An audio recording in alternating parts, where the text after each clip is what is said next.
집값 오르는데 이게 뭐 집값이 지금 굉장히 오랫동안 오르고 있습니다.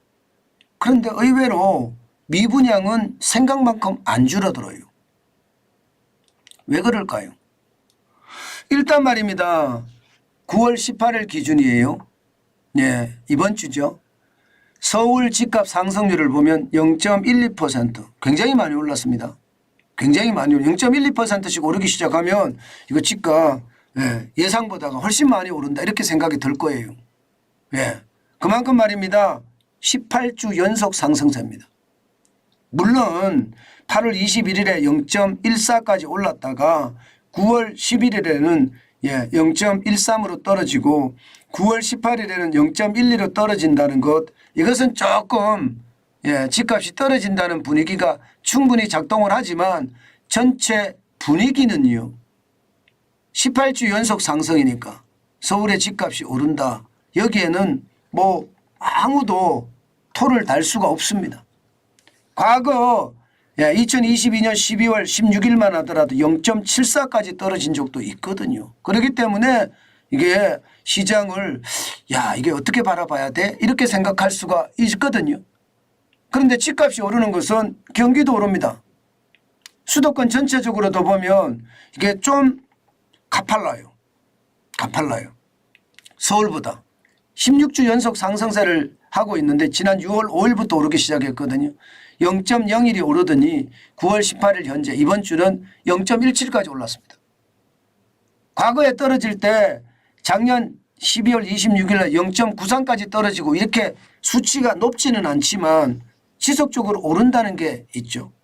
저는 그것을 보면서 수도권이 왜 이래 이렇게 생각이 들 수밖에 없을 것 같아요. 게다가 전국도 마찬가지입니다. 전국도 보면 10주 연속 상승세예요.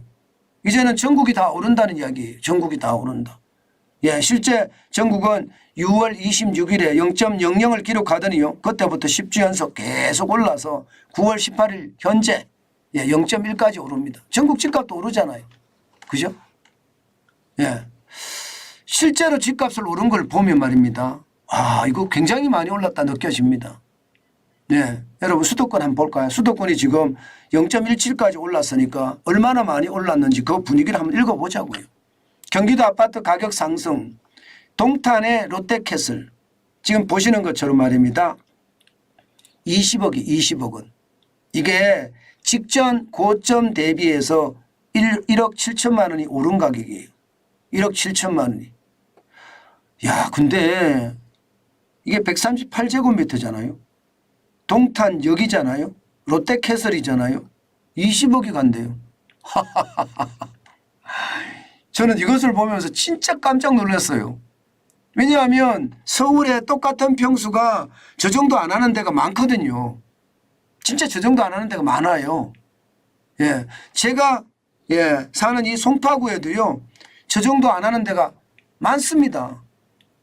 저 정도 안 하는 데가. 그런데 지금 동탄인데 서울도 아니고 동탄이에요. 거기가 20억이나 20억.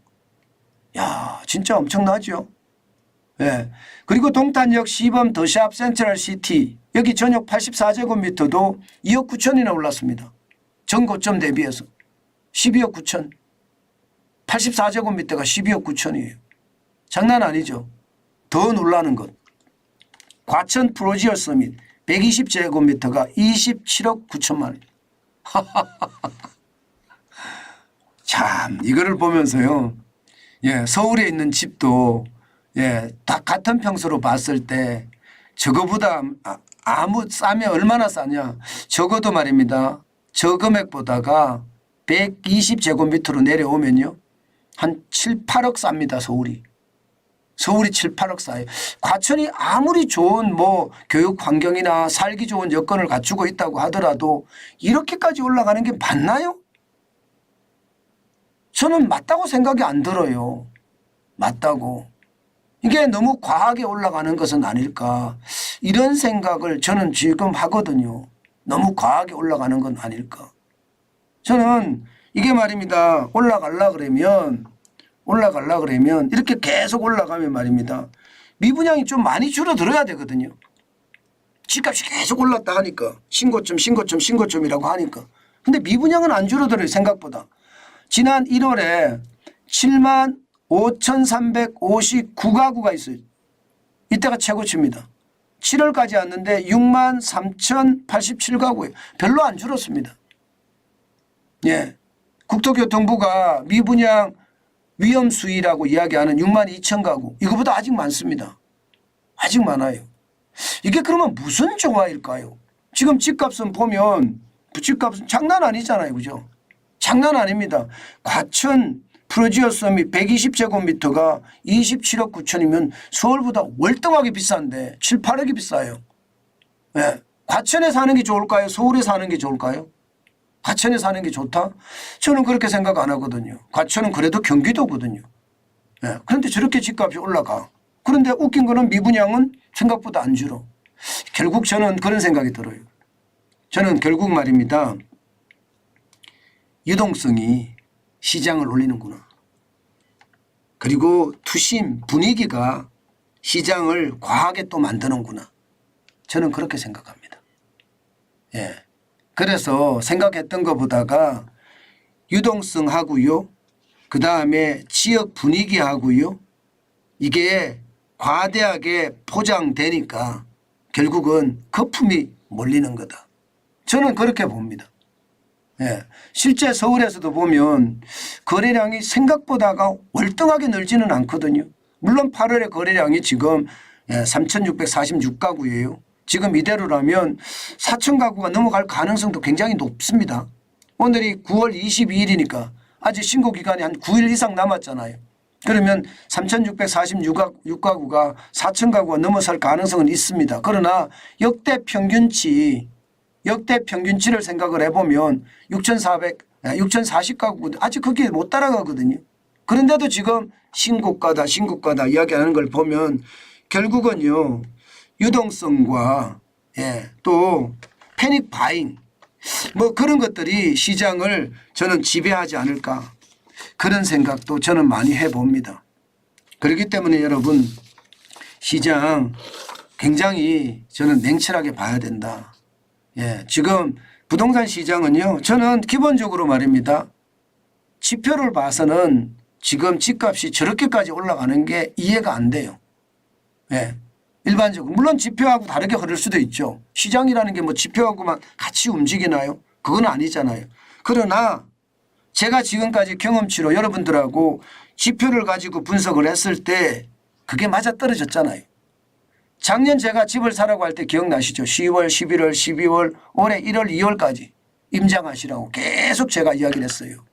제가 집 사라 이렇게는 이야기 안 했지만 임장이 집 사라는 이야기거든요. 결국은요. 예. 그런데 제가 그 이후로 임장하라는 이야기 안 하잖아요. 결국은 유동성 시장에 돈이 많으니까 이 시장의 돈이 특정 지역의 가격을 올린다. 뭐 지금 동탄을 제가 보여드렸던 것은 결국은 삼성전자 투자를 하기 때문에 집값 오른다잖아요. SK 하이닉스가 투자를 하니까 집값이 오른다잖아요. 얼마나 오를까요? 그리고 반도체 공장이 다 지어지려면 얼마나 걸릴까요? 생각했던 것보다 오래 걸립니다.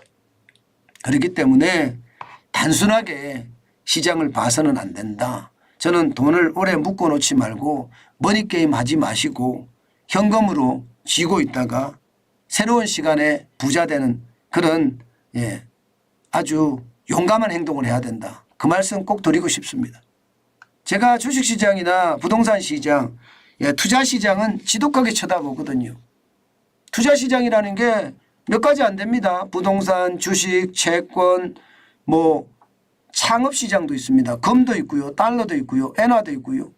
이런 시장에 대해서는 제가 여러분들에게 지독하게 분석을 해서 항상 알려드리는데 지금은 저는 조심하셔야 될 때다.